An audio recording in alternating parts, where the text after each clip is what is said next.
Hello friends, देखिए मैं आज आप लोगों के लिए इंटीग्रेशन बाय पार्ट्स लेकर के आया हूँ। इंटीग्रेशन बाय पार्ट्स में हम कैसे उसके रूल को अप्लाई करेंगे, उसके वर्किंग रूल को हम समझेंगे क्या होता है। देख लीजिए, अगर मान लीजिए आपको दिया हुआ है integral u into v d x, मतलब कहने का ये है कि अगर कोई दो अलग अलग फंक्शंस इंटीग्रल में, कोई दो अलग अलग फंक्शंस आपके आपस में मल्टीप्लिकेशन में दिए हुए हैं, तो ऐसी सिचुएशन में हम इंटीग्रेशन बाय पार्ट्स का रूल अप्लाई करते हैं।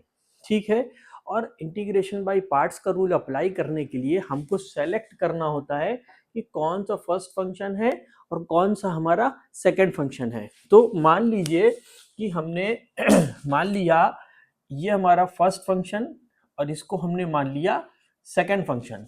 तो फॉर्मूला हम अप्लाइड करेंगे, हम जब फॉर्मूला इस पे अप्लाइड करेंगे तो ये हो जाएगा first function integral of second function minus integral of bracket open differentiate into first function into integral of second function का होल इंटीग्रल ऑफ dx, है ना। ये वाला जो इंटीग्रेशन का साइन लगाया ये उसका dx है। ठीक है, ये आपको ये फॉर्मूला अप्लाइड करना है जब आप इसको सॉल्व करेंगे।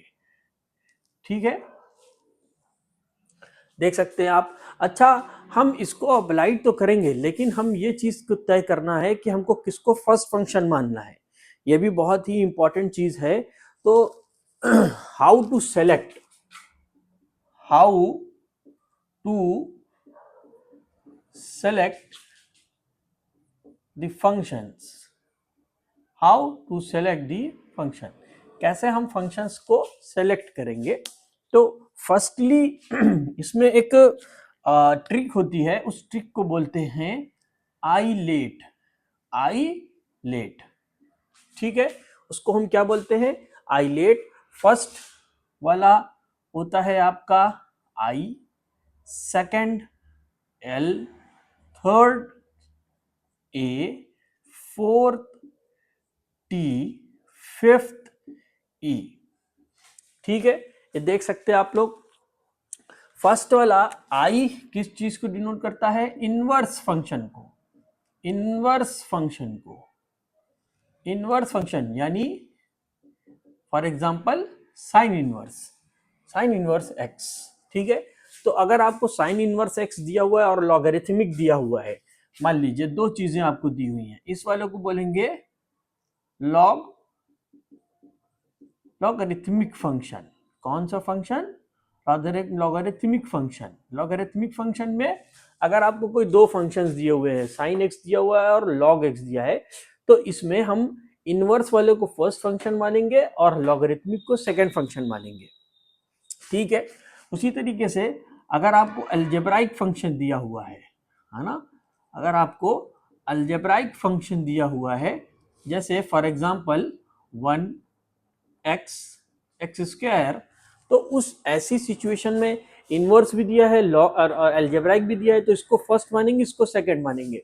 अगर मान लीजिए आपको लॉगरिथमिक फंक्शंस दिया हुआ है, मान लीजिए आपको लॉगरिथमिक फंक्शंस भी दिया है और आपको अलजेब्राइक फंक्शंस भी दिए हुए हैं, तो हम इसको फर्स्ट फंक्शन मानेंगे, इसको सेकंड फंक्शन मानेंगे।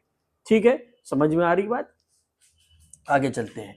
ये आपको आपका ट्रिगो फंक्शन है, that is trigonometric, trigonometric function that is sine x cos x, है ना। और लास्ट वाला आपका आ जाता है exponential function, exponential function. Exponential function means e to the power x and so on. हाँ, मान लीजिए आपका सेकंड वाला लॉगरिथमिक दिया हुआ है और ट्रिग्नोमेट्रिक दिया है, तो आपको आइलेट लिख लेना है रफ में। आप वहां पे एग्जाम में आइलेट लिख लेंगे, और उसमें अगर आपको लॉग और ट्रिग्नोमेट्रिक दोनों दिया है तो इसको फर्स्ट मानेंगे, इसको सेकंड मानेंगे। आपको पहले ट्रिग्नोमेट्री बाद में लॉग दिया हुआ है मल्टीप्लाई में, जैसे u v दिया था तो पहले आपका ट्रिग्नोमेट्रिक इधर दे दिया, फिर बाद में आपको अलजेब्राइक यहां पर दे दिया, कोई बात नहीं, तो आप उसको लॉग को ही पहला मानेंगे, ट्रिग्नोमेट्री को सेकंड फंक्शन मानेंगे। उसी तरीके से अलजेब्रा और एक्सपोनेंशियल दिए हुए होंगे तो अलजेब्रा को आप फर्स्ट फंक्शन मानेंगे और एक्सपोनेंशियल को आप सेकंड फंक्शन मानेंगे। Is that clear? देखिए ये बहुत ही इंपॉर्टेंट आइडेंटिटी है, इसमें अगर आप लोग इसको कायदे से यूज कर लेंगे, याद कर लेंगे, तो आपको इंटीग्रेशन बाय पार्ट्स 4 मार्क्स का एग्जाम में आता है ना। एग्जाम में आपके आईएससी में जो क्वेश्चन इसके बनते हैं वो 4 मार्क्स के बनते हैं। नेक्स्ट लेक्चर में मैं आप लोगों को इससे रिलेटेड जो प्रीवियस ईयर्स में क्वेश्चन आए हुए हैं आईएससी एनसीईआरटी में सारे क्वेश्चंस को कवर करूंगा, ठीक है। तब तक आप इसको अच्छे से पढ़ लीजिए, फॉर्मूला याद कर लीजिए। Okay, good bye.